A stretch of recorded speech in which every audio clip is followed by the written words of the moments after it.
Hey everybody, I'm Zach. And I'm Jesse. And you're watching In Depth on Now You Know.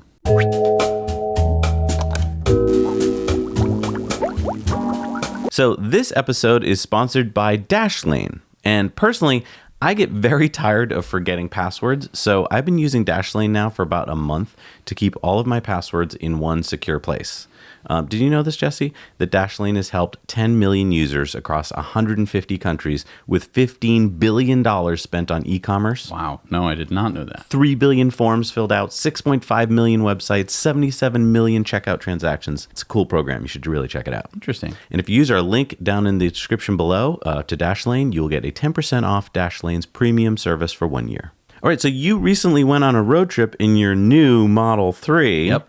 And I thought it'd be good to talk about what you learned on this road trip. Yeah, so this was kind of like a spur-of-the-moment sort of road trip. I didn't do too much planning. You didn't do any planning. No, I knew where I wanted to go, and I knew a couple of the ways that I wanted to go to get there. Right, but that's not planning. That's just what you want to do. That's just sort of what I wanted to do. All right, so I think it'd be really useful for our viewers, especially people who are either just getting their Model 3s or people who are planning, to future get one. Can you do this in a Model 3? So Where'd you start from? Where'd you go to? Well, let's start off. I have a mid-range Model 3 with rear-wheel drive. Okay, so what's the stated range on the car? 260 miles. Okay, and the temperature up in New England when you started was what? Mid-40s. Okay. I think I was in the mid-40s for most of the trip. Okay, so cold, but not freezing cold. Not freezing cold temperatures. Okay, and so you started your trip the morning, after Christmas? The day after Christmas, okay. Yes. And did you have like a full tank when you left? I had battery? 50% charge, actually 49% when I left. So you didn't really plan well. Well, I mean, we had done a lot of traveling the day before because it was Christmas, and I plug into a 110 socket at home. So Gotcha. I don't get a ton of range throughout the night. It's fine for daily commuting. And so this is actually a perfect use case then, because you didn't really start off with like a perfect situation. Nothing was really optimal about it. First stop was the closest supercharger that was on my route, which I made with plenty of charge. Now let me just ask you a question. You've got 260 miles of if you filled your battery to full during your trip, did you basically keep filling it to full? Oh, no.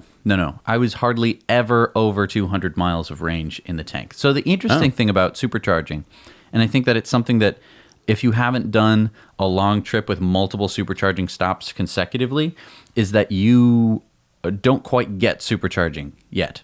Because you might go to a supercharger to fill up, like during the week, because I've done that a couple times. When you're supercharging these consecutive distances, depending on where you're driving, and the East Coast is just littered with superchargers.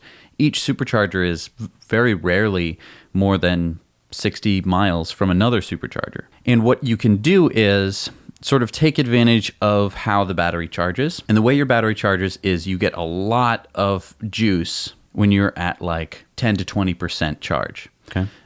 That is when you're pulling the 130 kilowatts. Once you get up to about 50% charge, you're pulling about 80 kilowatts, and then it just continues to taper off from there. Right. So basically, getting to a supercharger with a low battery is actually better in the sense that you'll charge up faster. Right. You'll actually get more range. So basically, you started from northern Massachusetts, and you were headed down to Maryland and Washington, D.C. Okay. So after you stopped in Auburn, Mass., you went to Greenwich, Connecticut. Tell me about that second supercharger stop. So I dislike Greenwich, Connecticut. It's a 4-stall supercharger. There's one north and south. They're both 4-stall. It's very windy, and there's only 2 lanes, and there's lots of hills. No shoulder. So a lot of the chargers there were actually iced. Okay, so for those of you who are like, wait, what does that mean? What does iced mean? It means that an ICE car was parking there. By ICE, I mean internal combustion engine. And so are they allowed to park there? Yes. There is like a 15-minute general parking kind of thing. Now, let me ask you this. On the Tesla nav map, you can click on a supercharger, and it'll show you how many people are charging at that charger. Right. Did you find that useful? Not particularly. When Why? when you're choosing which supercharger you want to go to, it's generally from the previous supercharger because that determines what range you have when you get to the next one. Okay. So what's wrong with that? You're generally going to be about an hour and a half away from that supercharger, which so by means the time that you get there, by the time you get there, the people that were, on your thing, they're long gone.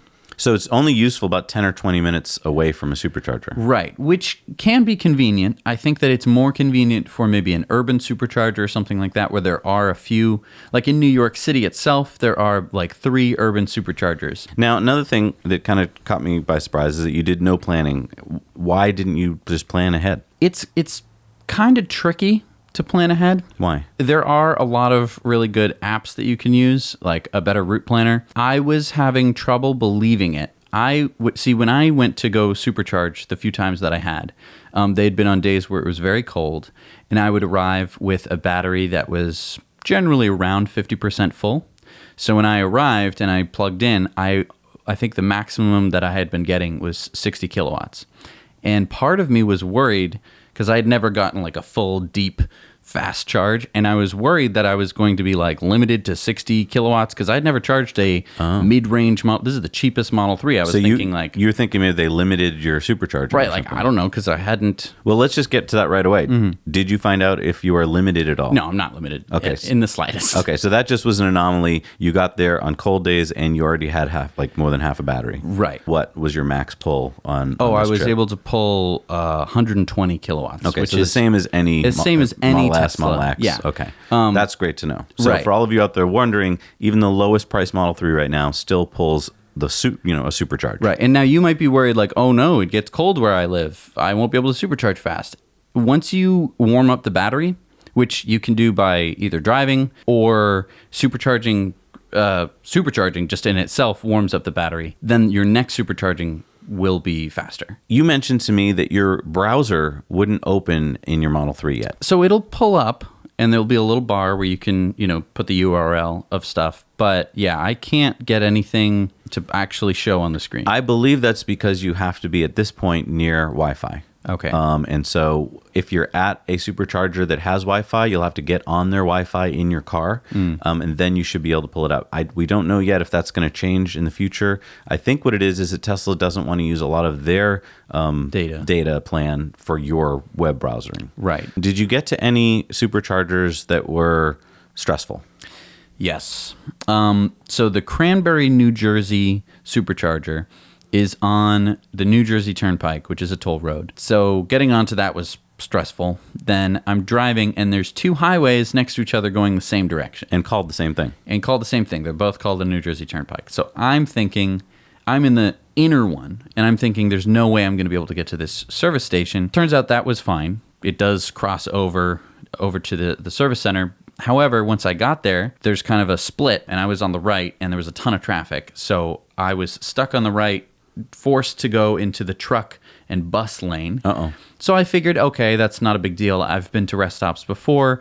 Truck and bus lane usually connects back to the main part because I could see where the supercharger was, and I saw that this wasn't the right part. As I drove in, I was looking at my map and I was trying to make a left to go back to the supercharger. There was no way back. So I had to go all the way out, drive back, get back on the toll road, pay the toll again, and then make the right turn. I got there with, 20 miles of range. And I guess I will say this about the signs. It's like Tesla superchargers rarely have good signage. You pretty much have to follow the map.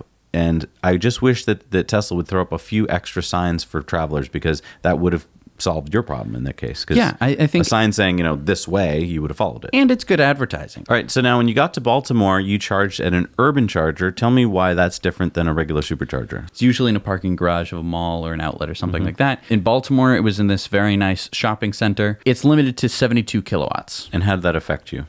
It actually didn't affect me at all because when I was arriving, this was a convenience charge for me. This was a charge to make sure that I had enough range to, once I got to my aunt's house, slept overnight, I could continue to Washington, D.C. and continue my trip from there. So this was just extra charge. I got there with a little bit over 50% charge. When you're on the trip, it tells you what you're going to have in the battery when you get to your next supercharger, and it usually says you'll have 30% or something like that. Right. If it says you'll have 10% left in the battery, that's say 50 plus miles. Yeah, that's pretty much what you had on a daily basis in your Leaf. Right, and I think that driving my Leaf really helped with my range anxiety because I would do trips in my Leaf where I would arrive at the charger, and it was like a level 2 or a CHAdeMO charger with 10, 12 miles, and that felt perfectly reasonable to me. So once I got down to 70 miles, I could start to feel the range anxiety kick in, but then I could be like, this is like driving my Leaf. Plus, there's going to be a supercharger within that distance. Yes, in the East Coast, there's almost certainly a supercharger within that distance. So even if that one were closed or something like that, even if I had to do a dumb thing like loop around, I still have enough range. And if worst came to worst, I could charge at a level 2. There's just a plethora of level 2 chargers throughout the world. Plus, I want to mention, and let's mention this, when you got to your aunt's house, you didn't charge there, but you could have, right? How could you have charged at her house? So I brought my mobile charger with me. I figured just in case of an emergency, if I needed to plug into a 110 outlet at a gas station or something like that, good to have it. I could have, if I wanted to, plugged in her garage to a 110 outlet or even a dryer outlet. And what kind of mileage would you have gotten? Over the night, I probably would have gotten 50 or 60 miles of range, which is definitely not bad at all. Especially, and if she had like a dryer outlet, you would have even gotten more. I would have been able to fully charge. A lot of people watching who may not be into the Tesla universe yet might be like, what, you bought some mobile charger? Came with the car. Right, so it comes with basically every electric car comes with a mobile charger, which is just a kind of a wall-warty kind of box thing with an extension cord, and you can plug it into almost any outlet. So then after I left my aunt's house, I stopped at the Laurel Supercharger I got about 50 miles. It was cold that morning, and I drove maybe like 5 miles to get to the Laurel Supercharger. This was basically because we were going to Washington, D.C., and then we were leaving Washington, D.C. without supercharging. Okay, so then you're leaving Washington, D.C. What'd you do after that? So we could have headed back the way we came up through Maryland. Instead, we went east. We went across the Chesapeake Bay Bridge, the shorter, smaller one, because we had gone across the other Chesapeake Bay Bridge, that really long one, but this one was shorter. Still huge, but not as long. And then I stopped at the Graysonville, Maryland Supercharger on the way back. And this one was really nice. It's kind of on this little spit of land, which I love geography and I love, straits and peninsulas and stuff like that. So that was nice. And the cool thing was you could plug into charge. There was a nice rest stop, kind of gas station-ish area. They had wipey things and trash cans. Wow. Very ritzy, very nice. Did you do any reviews for us while you were there? I did a review of that one. Nice. And then if you just walk like maybe 500 feet, there's a beach. This like really small, really pretty beach. And I was there right at sunset. And it was very, very nice. That's really nice. I think that, if you were in charge of planning superchargers, that is the kind of area you should look for.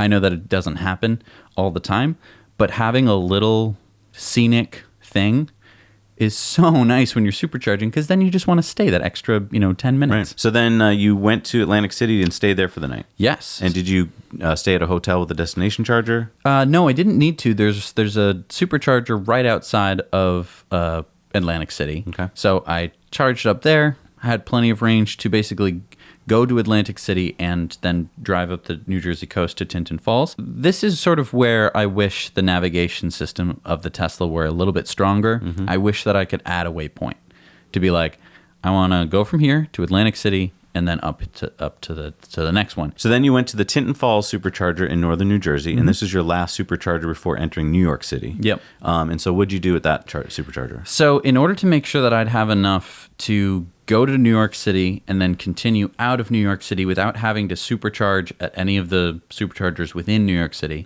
I just made sure that I could make it to a supercharger outside of New York on my way home. So I popped that into my navigation thing. It said, okay, you'll have, and I overdid it. I said, okay, make sure I have 25% to get there. Then when I went into New York City, I stopped. I had like 50% charge. And then when I left, no supercharging at the destination. I could just continue on my way. So let me ask you this, though. So you had to pay for parking, but how much money did you save on the fact that you got free supercharging for 6 months? So this whole trip, basically, you went, 800 plus miles? Yep. And how much did it cost you in supercharging? It cost me $0. Okay, and what would you have spent on gas? So, gas was pretty cheap as I was driving around. I was seeing prices around like $2.30, which I haven't seen in many a long year. Even with those prices, I would have spent $85 on gas. Wow. In a typical car. So, I mean, what you saved on gas, you could then spend on parking here and there or an extra meal or whatever. Right. But I mean, also keep in mind that I'm driving differently than you drive in a gas car. Like there were a lot of times in New York where I had to floor it, where, you know, you're getting on to the, what's that, westerly... The Riverside Park? Yeah, the Riverside Drive. It's a stop sign onto a merge. Mm-hmm. And having the power to just be like 0 to 60 in 5 seconds is great. Obviously, in a gas car, that's going to affect your mileage. Now, let's talk about comfort. A lot of people think in the winter in an electric car, you've got to basically keep the heat off or else you're going to use too much electricity. Were you mindful of your heat or anything? Heat really didn't even factor in as a problem. It wasn't terribly cold, but I have taken it out on days where it is bitterly cold. It does take a small chunk of your battery. The thing is, when I was driving my Leaf, I would need to keep the heat off, and that's because I didn't have enough range to spare 5 or 10 miles. Right. Because 5 or 10 miles would be, over 10% of the battery. And that's a huge chunk of range to give up. When you're in the Model 3, it's the same amount of energy to heat the cabin of the car. But, sparing 5 or 10 miles is no big deal because you're never going to get down to 5 or 10 miles. But you have two options in the Model 3 with your package, the premium package. You have heated seats, so you can just heat your seat if you want to, level 1, 2, or 3, instead of heating the whole cabin. Tell me about the energy difference to do that. So, I mean, if you were in an emergency and you were like, oh my gosh, I made a wrong turn and I'm stuck on the New Jersey freeway, turnpike going the wrong way. You could turn off the heat and you could keep the seat warmers on. The heat uses approximately 1 to 2 kilowatts of power, which is very energy hungry. Seat heaters only use around 30 to 50 to 60 watts, not kilowatts, watts. Right, so it's a tiny percentage. A tiny fraction, and it's directly heating your body, which is why I think that it's a really smart way to heat yourself. However, in the Tesla,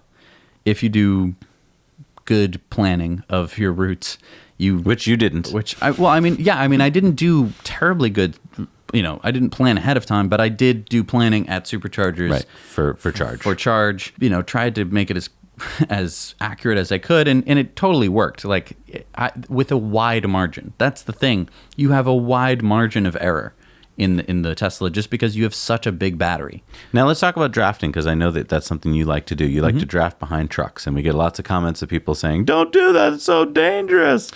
First of all, explain how you draft. So I put it in Autopilot and I set it to 1. So that distance is just about 1 second behind the truck. And so you have basically 1 through 7. We don't know exactly what those mean yet. If it's seconds, it could be seconds. It could be. It's definitely not car lengths because once it's speed dependent. Right. So it gets further. But that's and the further closest behind. you can get. So you set it to 1. You get behind a truck, and basically you're alert and everything, but you're also relying on the fact that the car is watching out for you. It is. And so you did that twice on this trip. I did it twice. What I noticed was, and I didn't do it for the whole leg, but what I noticed was I did one at 68 miles an hour and another at 73 miles an hour. And that's just because that's what the truck was doing. That's what the truck was doing. Right. The interesting thing was at 68 miles an hour, I noticed a appreciable difference. I would say about a 10% bump in range getting to my destination, which was about 2% of my overall charge, but it was from, 50% to 26% went up to 28%. Okay. So it was a big chunk of my charge that I was actually saving by drafting behind this truck. Then the 73 mile an hour truck, what I noticed was Autopilot seemed to have trouble keeping a consistent distance. Okay, why is that? I think it may have something to do with the weather. It was very foggy, and the truck was kicking up a lot of spray. Mm-hmm. So I think that could have had something to do with it. But basically, what would happen is my car would pull up to a 1 sort of distance, and then it would kind of it would just fall back into, I would say, about a 7, and then it would accelerate to keep up again, and then it would fall back again. And this kept the range consistent as to what it thought it was going to do, but it turned it into kind of a sawtooth pattern, because as I was coasting behind it, I was using almost no energy, but then I would accelerate and use a bunch of energy, and then I would coast again. And so that wasn't perfect, but it wasn't drafting perfectly. When it was drafting really well, I mean, it was amazing the range benefits you got. Which is why the Tesla semi-truck convoy idea is going to work so well. Exactly. Because you'll basically convoy 2 trucks behind a lead truck, and they will save a lot of energy, all 3 together. Right, 2 or more. I mean, yeah. Talk to me about entertainment when you're in the car. Did you use the streaming service? What did you use? So I don't pay for premium Slacker or anything like that, and I hardly ever use the in-car entertainment. I usually just hook up my phone via Bluetooth and either play music or, whatever audio I want from there. I have YouTube Red, and so I'm able to download videos to my phone to watch/listen to on YouTube Red. And YouTube Red is the premium service? YouTube Red is the premium service. So it's kind of nice. You can, download stuff and watch it when you're offline, or if you don't want to be using mobile data. So I found some audiobooks and was like, oh, cool, downloaded those.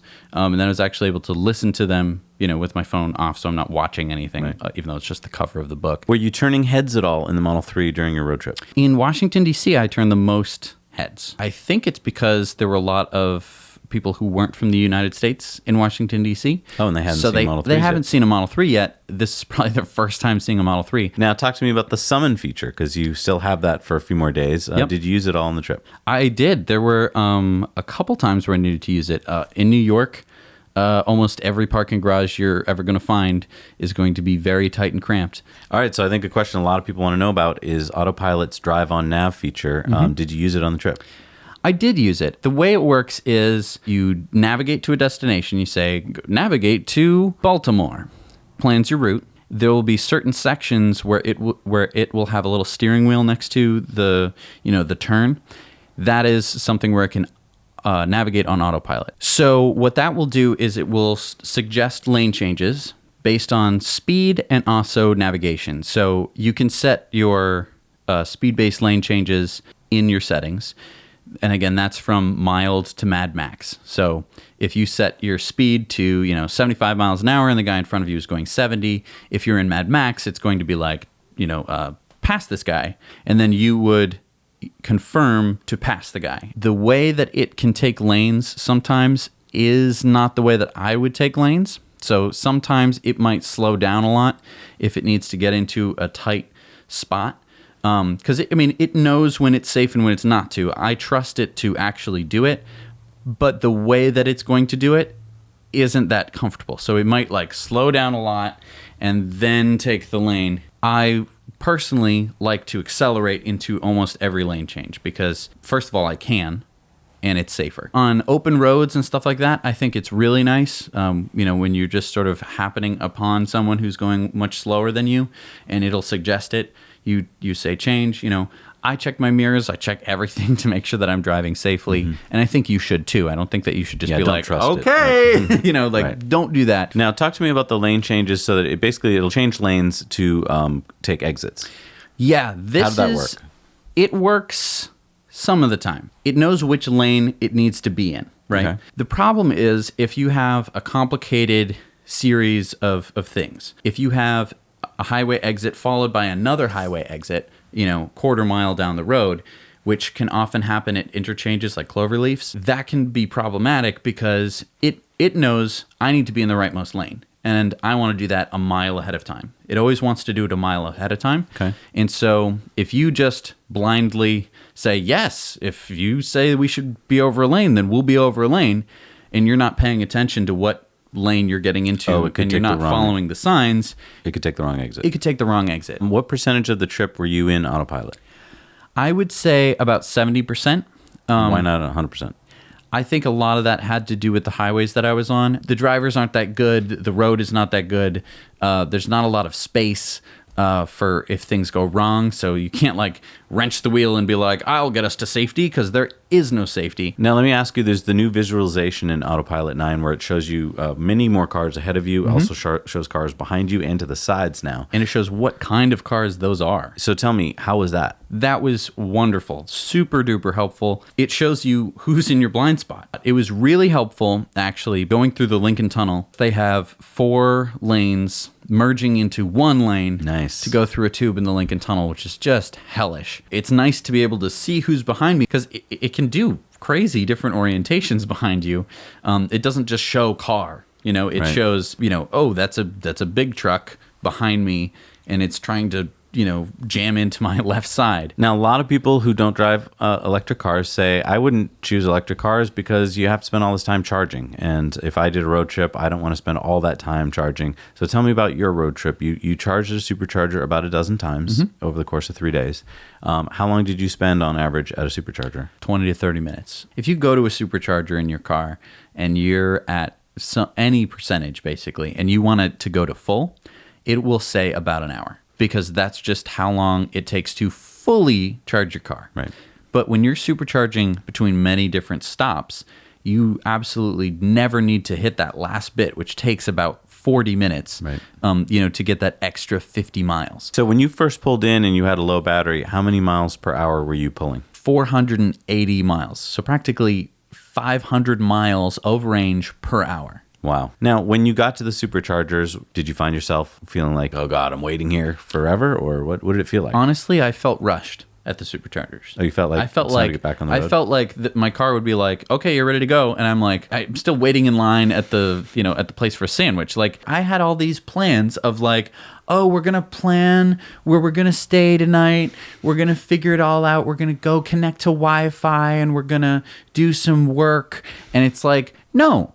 Absolutely not. You do not have that kind of time. I mean, you could stay there as long as you wanted, but you kind of get this sense of like, okay, I guess we got to keep going. It was funny because you're expecting like, oh, these Superchargers take forever, but really it's a bathroom break, water break, stretch your legs. I barely had time to stretch my legs on some of the Superchargers. Now, did you ever feel like you had time to play games? Yeah, having the Atari Games was really fun. Not a huge selection, but I was playing pole position, and it's really nice to just sit there, play a little game. My girlfriend was like, why are you playing a driving game? You were just driving for 2 hours. And I was like, I don't know, it's fun. Tell me about the research, because you didn't do practically any research. Do you wish you'd done more? First of all, I would have gone on to a better route planner and planned out my trip, which I did. And I basically was following that, but I wasn't following that. I was just saying, car, go to place, and it was routing me through Superchargers. I would have researched which Supercharger to stop at. Okay, and how would you have done that? I would have gone to our website, and I would have watched each Supercharger, because Because we're the only place in the world, people, that has it. It's really the only place where people have videos of the place.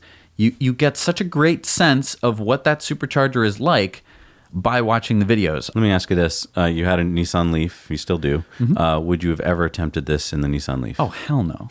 No, there's no way. I mean, yes, I do have, the Chatamo charger, which is great. Charges up the car in 30 minutes, it sounds very similar to the Tesla. Oh, the Supercharger charges up the Tesla in 30 minutes. The difference is at the end of that 30 minutes, the Leaf can go 70 miles and the Tesla can go 200 miles. Let me ask you this. About a year ago, we did a trip down the East Coast to Florida and back. Has anything changed in terms of supercharging and stuff like that? Yeah, there's more Superchargers. This was last spring. We were really pushing it. We were really going quick. I remember we took the ferry between Lewis and Cape May. Has anything changed there?